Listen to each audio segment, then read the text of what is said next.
Summer. In 1943, the Tennessee heat shimmered over the barbed wire fences of Camp Crossville. Inside, a young German officer sat motionless, staring at a glass bottle that hissed and fizzed in his hand. He had faced British tanks, desert storms, and starvation rations across North Africa, but never, not once, had he seen this. The liquid was dark, cold, alive with bubbles. The Americans called it Coca-Cola.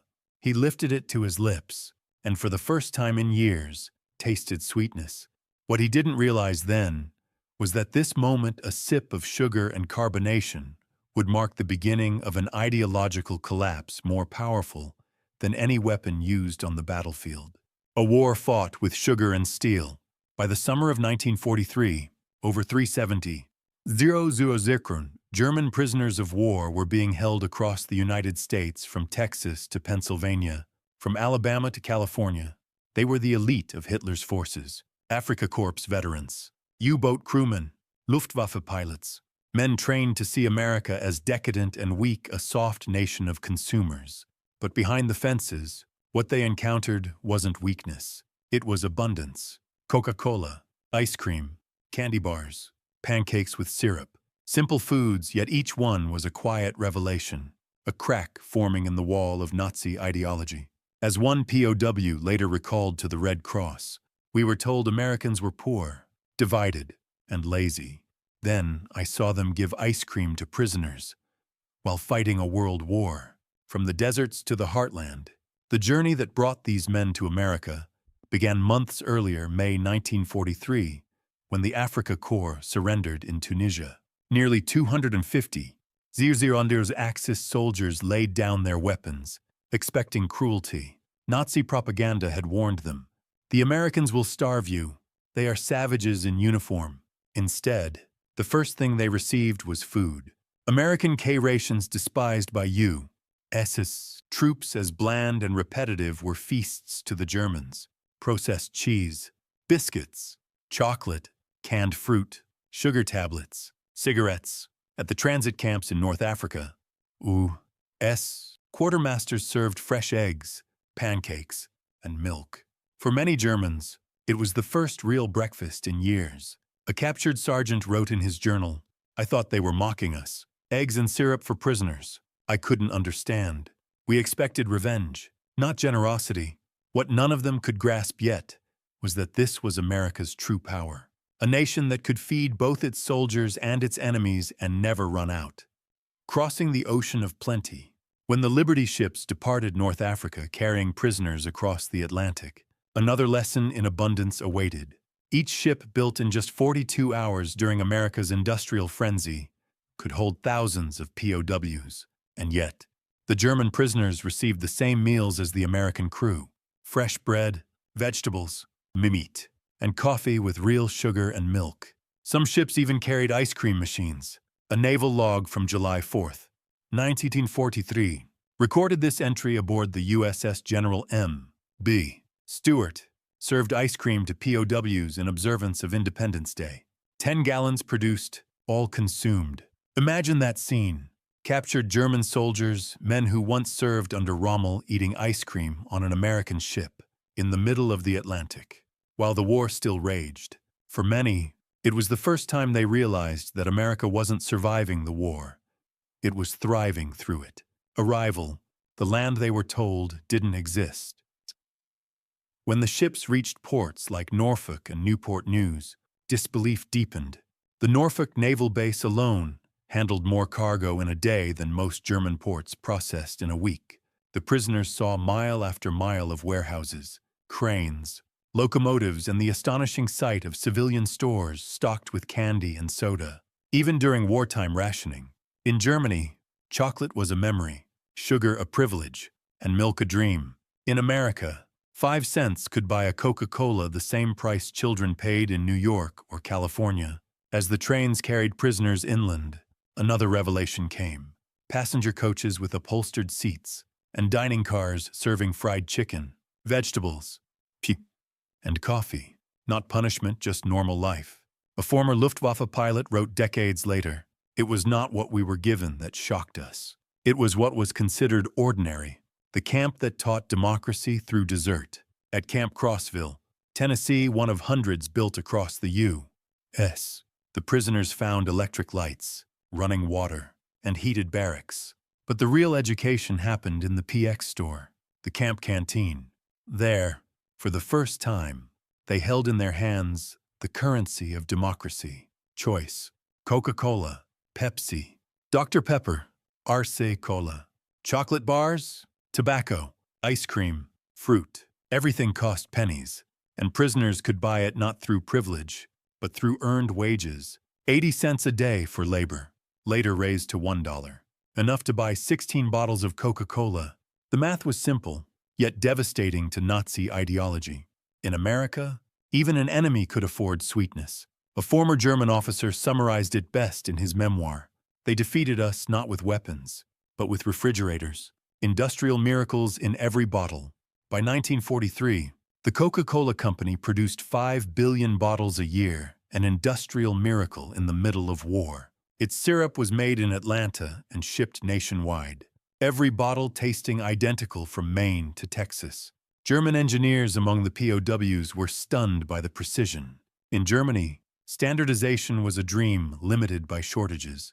In America, it was a reality automated, scaled, unstoppable. Even waste was a revelation. Soldiers and civilians tossed half-empty bottles into trash cans without a thought. To Germans who had reused coffee grounds 3 times, this carelessness was almost incomprehensible.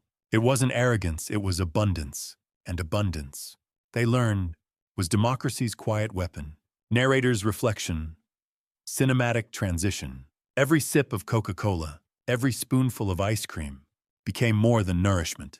It was proof undeniable. Sweet. Fizzy proof that the world Nazi Germany had promised was built on lies. Because in the land of their enemies, they found something greater than fear or punishment. A civilization that could afford kindness. But what they hadn't seen yet, what would shatter them completely, was how deep that kindness went. Even during the holidays, when families across America mourned sons lost overseas, they would still bake cookies for their captives. And that, as you'll see next, was when ideology finally crumbled. Twos, a feast for the enemy. When mercy broke the Nazi spirit. December 1943, the winter wind swept across the barbed wire at Camp Aliceville, Alabama, carrying with it the smell of roasted turkey and pumpkin pie. Inside the mess hall, German prisoners sat silently at long wooden tables. They could hardly believe what they were seeing.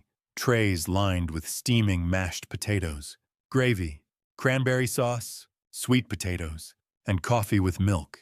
It was Thanksgiving, and the men who had once marched under the swastika were being served a holiday feast identical to that of American soldiers. The silence was heavy at first. Then someone whispered in disbelief, "Sogar Gefangene essen wie Könige." Even prisoners eat like kings.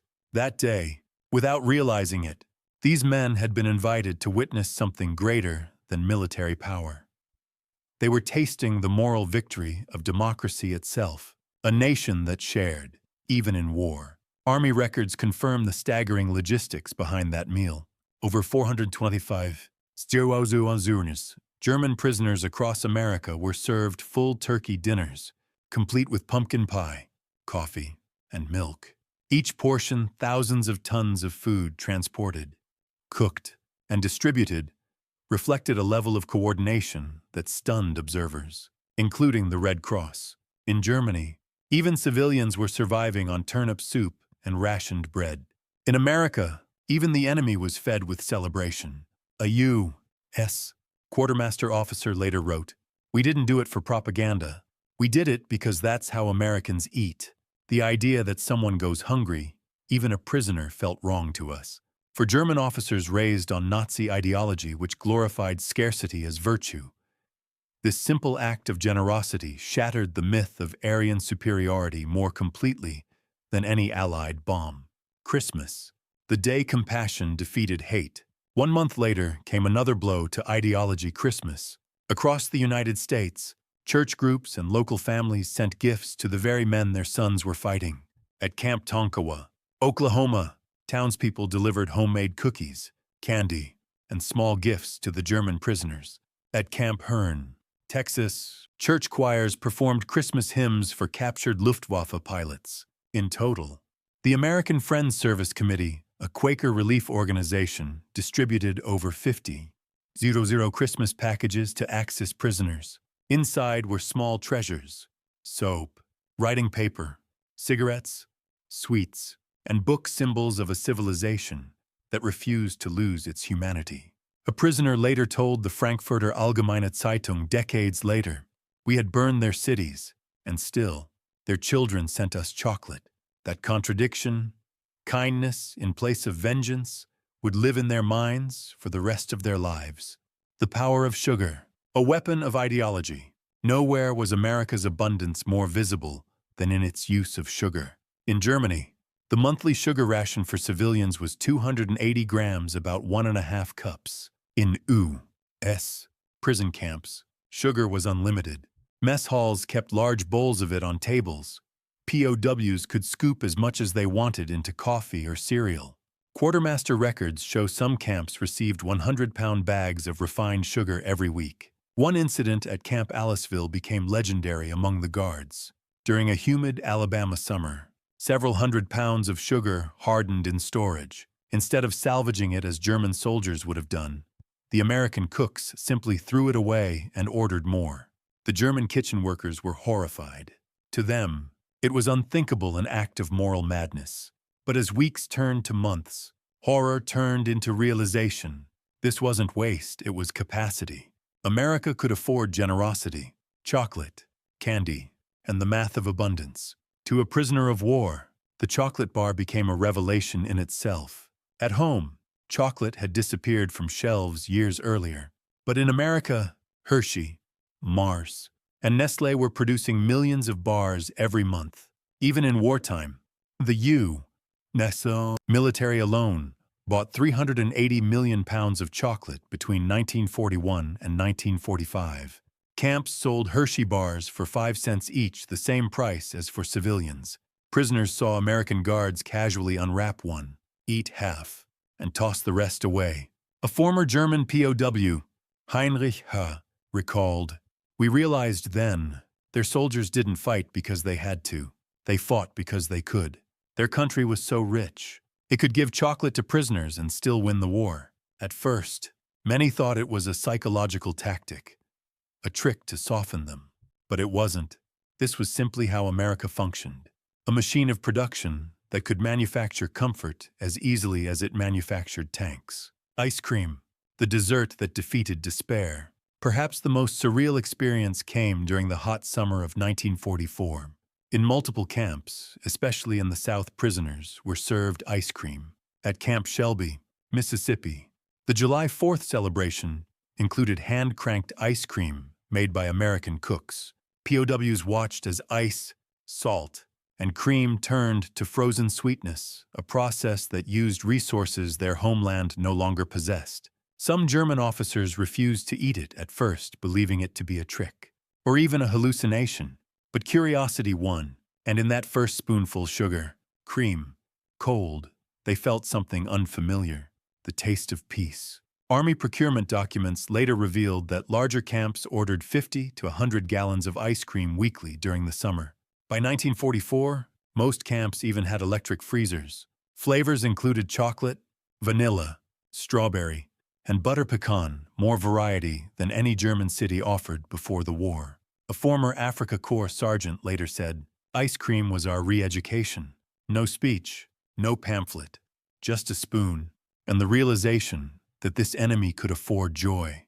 A nation's character, revealed in a meal, every bottle, every dessert carried a silent message. America was showing, not telling the world what democracy meant. It wasn't about slogans or ideology. It was about how you treated people, even your enemies. Prisoners who had grown up under totalitarian control began to grasp something profound. The strength of a free society isn't its discipline or fear. It's its capacity for compassion. As one German lieutenant wrote in a letter later published by the Red Cross, "In our system, mercy was weakness. Here, mercy was power. That power, the ability to be kind without being weak, was rewriting minds across hundreds of camps. And yet, the transformation wasn't over, because the greatest shock came when prisoners were sent to work outside the wire into the heart of the American economy itself. There, they would see abundance on an industrial scale, sugar by the ton, fruit by the truckload, milk for school children, the kind of prosperity that no propaganda could explain away. Narrator's reflection transition. They had entered captivity believing in German superiority. They were about to discover a deeper truth, that the real battlefield was not Europe or Africa. It was the human mind. And America, without firing a shot, was winning it. 3. Factories of freedom. When German POWs worked for America, the sun rose over endless fields of corn in Iowa, glinting off barbed wire fences and wooden guard towers. It was 1944, and a convoy of trucks rumbled down a dirt road carrying hundreds of German prisoners of war not to a battlefield, but to American farms. They weren't being punished. They were being hired, under tight supervision. German POWs now worked across the United States harvesting fruit, canning vegetables, repairing machinery, cutting timber, and producing food for the American home front. By mid-1944, over 100,000 German prisoners were employed in agriculture and food industries, and in those farms, orchards, and factories, they encountered the true engine behind the Allied victory, industrial democracy, inside the machinery of abundance. In the cherry orchards of Michigan, German prisoners climbed ladders to pick fruit destined not for soldiers' rations, but for something more trivial. Maraschino cherries used to decorate ice cream sundaes. The sight was absurd to them. Tons of fruit red, glossy, perfect, destined not for survival, but for pleasure. One German mechanic named Rudolf P. later recalled in his memoir, "We realized we had lost the war the moment we saw that America could waste beauty. We were fighting for existence. They were fighting for flavor." At the Del Monte canneries in California, prisoners watched as perfectly edible peaches and pears were rejected for being too small, too soft, or slightly bruised. Rejected fruit was thrown into bins marked animal feed. For men who had watched German civilians starve, this was unthinkable. They began to understand that America's strength wasn't just production, it was tolerance for imperfection, a system so efficient that it could discard what others would die for. Del Monte records from 1944 confirm it. Around 15% of fruit harvests were rejected each season, not from shortage, but from excess.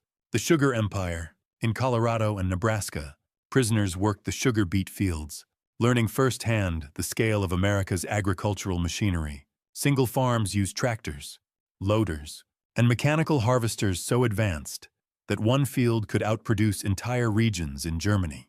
They learned that the U.S.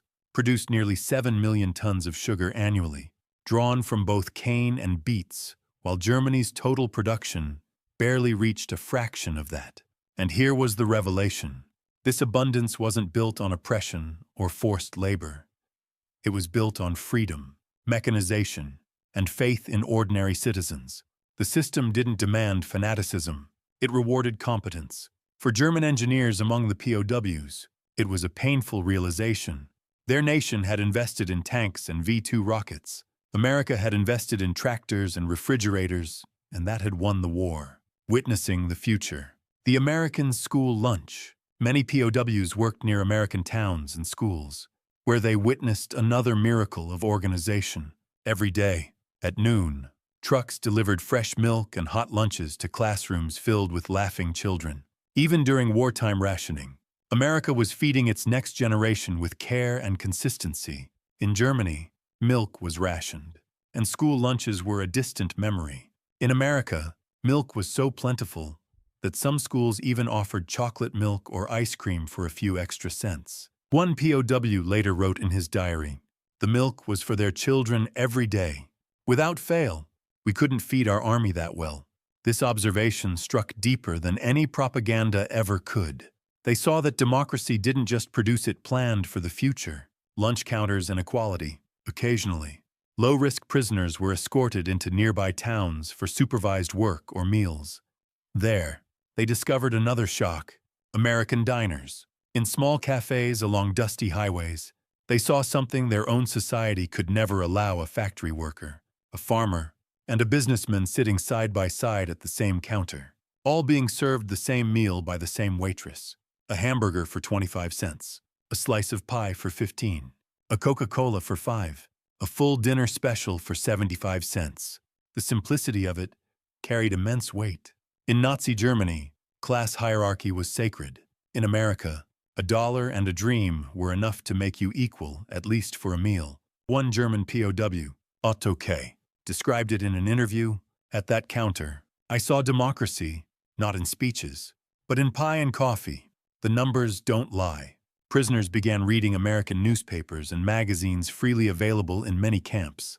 There, they encountered statistics that seemed impossible. In 1944,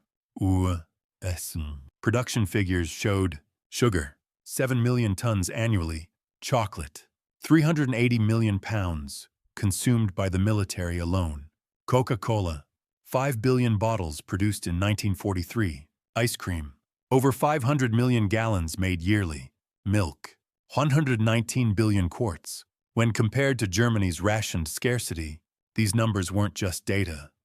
They were revelations. A captured German economist in Texas reportedly muttered, "We were told America was weak because it was soft, but softness, it turns out, feeds strength." The great reversal. By late 1944, something extraordinary was happening. German POWs, once proud soldiers of the Reich, were now sending food packages home to their starving families. The International Red Cross recorded over 11 million parcels sent from POW camps in the U.S. to Germany, containing chocolate bars, instant coffee, and canned goods, all purchased with prisoners' wages. Think about that. Captured men, held in a foreign land, sending aid to their homeland, because America gave them enough to share. A U.S. Army chaplain wrote in his notes, "In every parcel, there was more than food. There was proof that mercy could feed the enemy." Beyond the fence. By now, the transformation was undeniable. German officers who once mocked American softness began teaching English, volunteering in camp orchestras, and even writing letters praising the fairness of their captors. When Allied victories reached the newspapers, few cheered, but many quietly nodded. They had seen with their own eyes the force that made those victories possible. It wasn't hate. It wasn't propaganda. It was a nation that could build 10 ships, feed 1 million men, and still find time to make ice cream. Narrator's reflection transition. The German prisoners arrived believing they had surrendered to a lesser people. But through Coca-Cola, canned peaches, and cherry-topped sundaes, they discovered a truth more powerful than any speech. Freedom feeds, tyranny starves, and when they finally returned to a ruined Germany, they carried that truth with them, not as soldiers, but as witnesses. Next, we'll follow their journey home, and how these former enemies helped rebuild a nation using lessons learned from ice cream, candy bars, and a 5-cent bottle of Coke. Quattro, homecoming. How prisoners of abundance rebuilt Germany. Spring, 1946. The Atlantic was calm, but the faces on the ship were not. Hundreds of German POWs stood at the railings, staring toward the gray horizon of Europe, toward home. But the land they were returning to was not the one they had left. Cities lay in ruins. Rail lines were broken. Families were starving. Germany was no longer the proud Reich they had fought for. It was rubble, hunger, and silence. And in their duffel bags, these former prisoners carried something their country had forgotten: how to make: chocolate bars, canned goods, coffee, and hope. A nation in starvation. The statistics told a cruel story. In 1946, the average German civilian survived on 1 cone, 200 to 1, 500 calories a day. Half of what the human body required. Milk and meat were rare luxuries. Sugar was rationed to almost nothing. Ice cream didn't exist. Yet these returning POWs were healthy, even heavier than when they'd been captured. Medical examinations confirmed that most German prisoners in America gained weight during captivity, a phenomenon unseen in any other theater of war. To families gaunt with hunger, it was a sight that defied comprehension. Their sons came home plump, well-fed, and carrying stories of ice cream and Coca-Cola, stories so unbelievable that many Germans at first thought they were propaganda. One returning Afrika Korps sergeant recalled, "My mother wept when she saw me, not from joy but from disbelief. She asked, 'How can the enemy feed you when we cannot?'" That question, how, would soon reshape an entire nation. The lesson that outlived captivity. As former POWs told their stories, a new idea began to take hold among ordinary Germans. Perhaps the enemy had been strong not because of cruelty, but because of competence. The men who had seen America up close spoke of factories that ran like clockwork, of workers treated with respect, of abundance created through collaboration instead of command. They had seen how standardization, not slavery, built prosperity, how Coca-Cola always tasted the same, no matter where it came from. These men became accidental teachers of democracy. In the years that followed, many found work in emerging industries of the new West Germany and quietly applied the lessons they had learned behind American fences. They championed efficiency over ideology, quality over pride, and above all, abundance for everyone, not privilege for the few. Seeds of the Wirtschaftswunder. By 1949, as the Marshall Plan poured American aid into Europe, these same former POWs recognized something deeper than generosity. They had seen it before in the PX canteens and mess halls of Tennessee, Texas, and Alabama. The Marshall Plan wasn't charity. It was strategy through abundance. Feed the enemy, employ them, empower them. That was the same quiet weapon that had transformed them in captivity. Historians later called it the Wirtschaftswunder, or economic miracle. Factories rebuilt, stores reopened, and among the first foreign products to reappear in post-war Germany was a familiar one. Coca-Cola, the drink that had once symbolized enemy luxury, now became a symbol of modernity. By 1949, Coca-Cola reopened its first bottling plant in West Germany in Essen. Within a decade, it had become a household name, the American taste of freedom. Alongside Coca-Cola came other emblems of democracy: ice cream parlors, candy stores, diners. Children who had grown up hearing their father's incredible stories now lined up to taste the proof for themselves, the sweetness of peace. The first post-war German ice cream shops modeled themselves on American soda fountains. Candy bars flooded stores, and supermarkets, a completely American invention, appeared across West Germany in the 1950s, introduced by entrepreneurs who had been POWs. One of them, Karl-Heinz Schreiber, a former prisoner from Camp Hearn, Texas, opened Germany's first self-service grocery in 1954. He told a reporter, "I learned this from watching Americans buy Coca-Cola. The customer chooses, not the clerk. Freedom is also a way of shopping." It was a small idea, but it carried a revolutionary spirit. Industrial democracy, the invisible weapon. What these men brought home wasn't a product. It was a mindset. They had seen how American industry functioned, not through fear or fanaticism, but through trust. Workers weren't terrorized into obedience. They were motivated by opportunity. As one German engineer explained years later, "In America, the factory is a community. In Germany, it had been a fortress. That was our mistake." This new way of thinking helped shape West Germany's post-war recovery, a system that prized innovation, efficiency, and shared prosperity. It wasn't just imitation, it was transformation. The very men who had once saluted Hitler now built a nation on principles they had learned from their captors: the quiet, relentless power of productive freedom. What the numbers revealed. Historians like Arnold Kramer, who spent decades studying German POW experiences in America, confirmed that food abundance was central to ideological transformation. He called it re-education through reality. No lectures, no slogans, just daily proof that democracy could feed millions, even its enemies.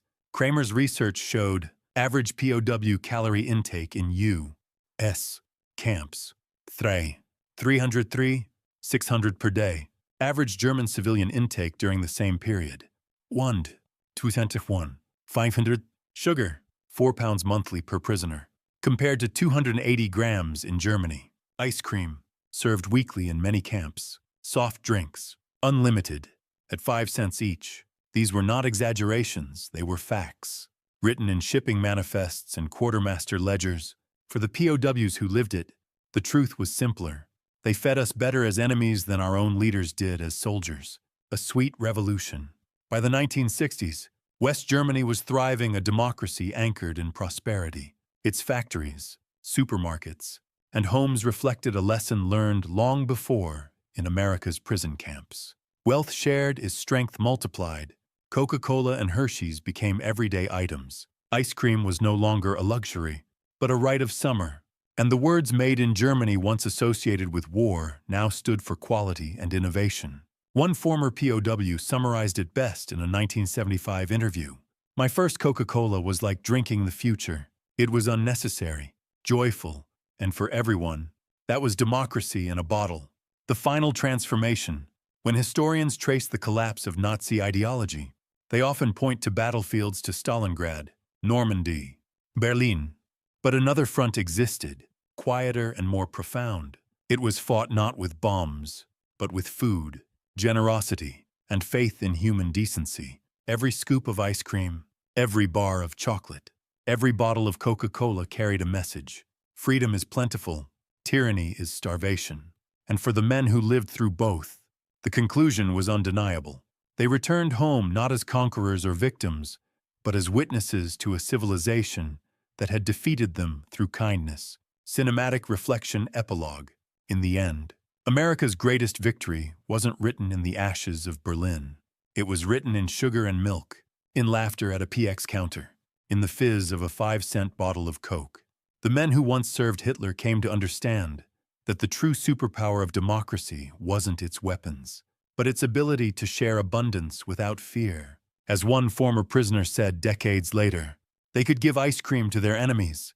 That's when I knew we had lost, not just the war, but the argument, because sometimes the strongest message of freedom isn't spoken. It's served in a cold glass, on a hot summer day." The story of Germany's prisoners of abundance reminds us that wars may end through surrender, but peace begins through understanding. In the hands of ordinary soldiers and cooks, America's quiet generosity became a weapon no ideology could resist. If you believe stories like this deserve to be remembered, subscribe to War Chronicles, where history's hidden victories still speak across time.